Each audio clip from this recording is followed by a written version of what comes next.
Boxing fans are in for a treat on Saturday. We have a doubleheader with the main event and co-main event in Philadelphia that it's 2 pound for pound guys. One is solidified, top half of the pound for pound. Jesse Bam Rodriguez. He's top 5. Some people have him at 6. There's no doubt about it. He is one of the best fighters in the world. Bam Rodriguez is fighting on Saturday. But guess what? He's just a co-main. Because the main is a guy that realistically could be one of the faces of boxing for the next decade. People have labeled him as one of those upcoming stars. Not just stars, superstars. And while he might not be on that top 10 pound for pound right this second, it's only a matter of time until he is. That's because Jaron Boots Ennis is also fighting on Saturday in his hometown of Philadelphia, Pennsylvania. His second fight this year in his hometown of Philadelphia, as he's looking not for get back, but he's looking to complete some unfinished business in a rematch from a fight early 2023. Boots is looking to finish the job. Quickly, this is the Never Drop Podcast. Make sure you like this video, comment below. Who are you most looking forward to seeing on this card? Is it Boots? Is it Bam? Or is it Raymond Ford, who's on the undercard a little earlier? And make sure you subscribe to this channel. Look at my channel, covering fights, covering news. I got all of your boxing information. Subscribe down below, the Never Drop Podcast. But back to this event. This is going to be a treat for boxing fans. Jaron Boots Ennis, Jesse Bam Rodriguez. I'm excited for Saturday night. First, let's start off with the co-main. Bam. I think Bam Rodriguez, the nickname Bam, is on par with Tank for being not only as good of a nickname, but a nickname that just describes a person perfect. Bam Rodriguez, he'll get you in an instant. Bam. Just ask Juan Estrada, a legend, a pound-for-pound legend, that Bam Rodriguez had his coming out party. Those are his words, not mine, against back on June 29th. Bam, 20-0, 13 KOs, fought Juan Estrada in a fight that just was fireworks immediately. Both guys going at it. The veteran, Juan Estrada, looking to see if he had one more, as Bam Rodriguez was looking to overtake the former king of the flyweight divisions and cement himself as that guy. Bam was able to really land early, knocked down Estrada in the 4th round, and then we saw something no one was expecting, and a twist that really kind of turned the fight for a second, and people saying, whoa, maybe not so fast. Bam got dropped himself in the 6th round. That was kind of a flash knockdown. Bam immediately got up, kind of smiled, talked about it afterwards and saying, I've always wanted to get knocked down and see how I responded. Guess what? He responded perfectly, finished out the round in the 6th round. A lot of people say he actually won that 6th round because he got that knocked down early in the round. A lot of people say he did enough to tie that round 9-9. And then in the 7th round, Bam did what Bam needed to do to symbolize a changing of the guard. Hit Juan Estrada with a body shot, a devastating shot. Immediately on the ground, rolled over in pain as Estrada. Bam said, I thought he was going to get up. Then it got to the count 5 or 6. I was like, yeah, it's too much pain. He's not getting up. And a star was born that night. First ever man to knock out Estrada. Bam did it in a way where people had talked about him on that pound for pound list. They had him higher, around 8, 9, 10. Just again, it's the division. Flyweight divisions, not always going to get the crazy amount of respect that other guys get. But Bam said, hey, I'm him. It doesn't matter the weight.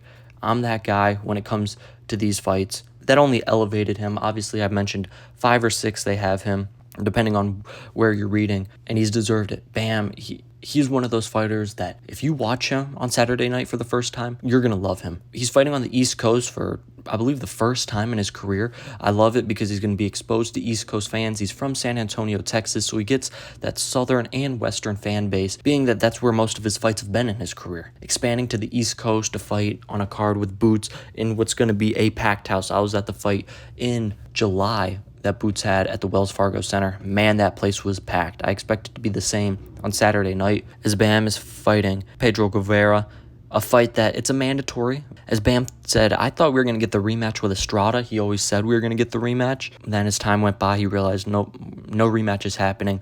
Fighting Guevara, solid record, 42-4-1. But this is a fight for Bam to get a whole new fan base and expose himself to the East Coast and more people on Matchroom, as there will be eyes tuned in on this fight.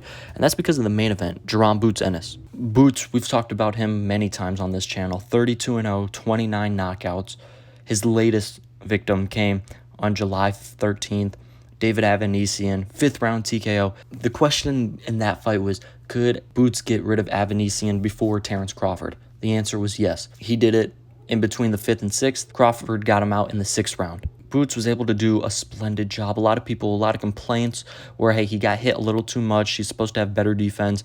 Boots' response was, hey, I've been out the ring for a year, a little bit of a ring rust, and I wanted to get in the trenches and kind of fight with this guy, slug it out.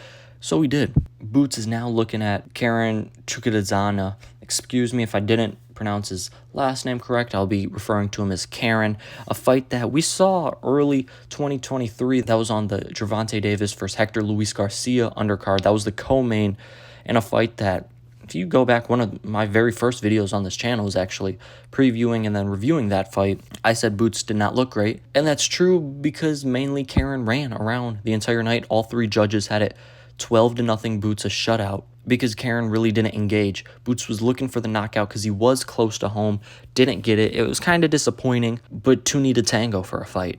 And that night, Karen wasn't. You look for Boots. He talked about, I've heard, that he's not looking for the knockout. The knockout will come. That's how knockouts happen. You don't look for it. They come. So that's what he's going to do in this fight as opposed to the first fight when he was looking for the knockout.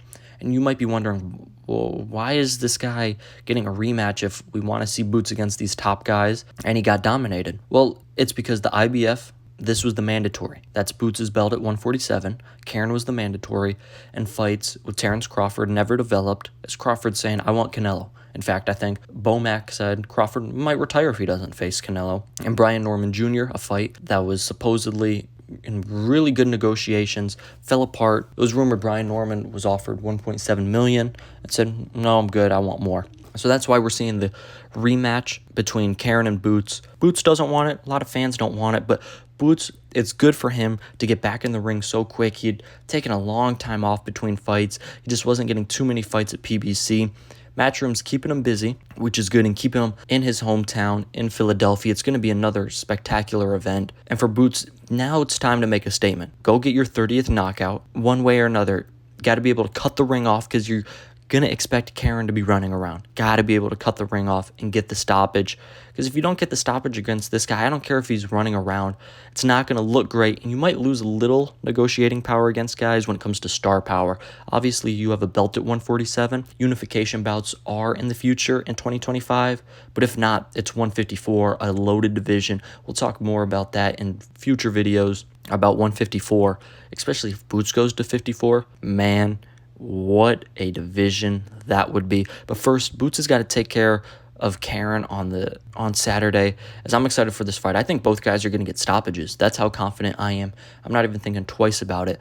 I think, one, the lack of opposition they're facing. These aren't great guys they're facing, but I think the spectacle in Philadelphia, this isn't his first fight like it was back in July in Philadelphia at the Wells Fargo Center, so he's not going to have those nerves being in his hometown for the first time. I think he's comfortable both with Matchroom and in Philadelphia, that Boots is going to put on a performance. And honestly, I think from now on, until it's proved differently, I think Bam Rodriguez puts on a show every time he's in the ring. So I expect him to get a TKO or a knockout, one of the two. He's going to get a stoppage either way. I'm excited for this card. Again, obviously it's not the fights we want to see, but it's the fighters we want to see. I mentioned Raymond Ford. He's on the undercard at 130, man. I was just at the Oshaki Foster fight. Look at my channel for any of that content. Oshaki talked about a potential Raymond Ford fight. Said Raymond Ford needs to get a belt at 130 before he entertains that, though. So if Raymond Ford has a great showing here on Saturday and then is able to get a belt, Oshaki Foster versus Raymond Ford would be a fight to make at 130. But Saturday, the nights for both Bam Rodriguez and Boots Ennis, a fight night that's going to be worth it. I'm excited for it. Let me know in the comments, who are you predicting? Do you think both are getting stoppages? Do you think both are going to win? Or is there going to be an upset on Saturday? Let me know in the comments below. That's all I got for you. We got the fighters that we love to see back in the ring on Saturday night. Make sure you like, comment, and subscribe to the Never Drop Podcast. That's all I got for you today. Peace. I'm out.